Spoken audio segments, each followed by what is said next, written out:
We went to Guatemala to do a medical missions trip, and it was a fantastic experience. What we learned when we arrived was in Guatemala, 70% of the population would be lucky to make $10 a day.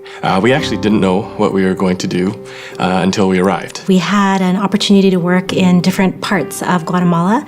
We actually visited 4 communities to run clinics. Every clinic we ran was run out of a church. The pastor said he had prayed for 2 years for our team to come, and our clinic was set up very basically. We had curtains set up as our walls, so it didn't feel so confidential, but that's all we needed. A lot of the times the waiting rooms were, kind of like, on a dirt floor.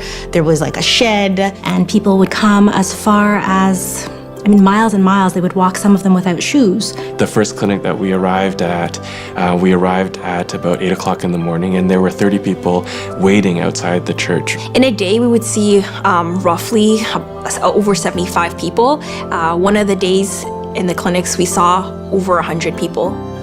The people were very patient, very grateful, very humble. It was really quite an extraordinary experience. We saw a number of people who had not seen doctors in sometimes over 10 years, and some had never seen a doctor at all. We had medications we had brought with us that we could give away. There would be a lot of muscular issues. There would be a lot of stress issues. There would be a lot of blood pressure or diabetes issues that we were seeing. Each patient that came through triage and saw the nurses were actually prayed over by the nurses. There were 2 children with seizure disorders, and we happen to have a nurse on our team who works at Sick Kids in the seizure disorder clinic. And that's just the evidence of God at work. That's how profound it is. We had a remarkable team, and I think we just had an open heart.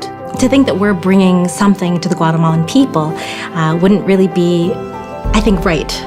But seeing that God is already at work there and seeing that He invited us to come alongside Him to continue that work was a great blessing. Is it any different loving people on a missions trip that you're meeting as strangers than loving the people here where you are, where you live?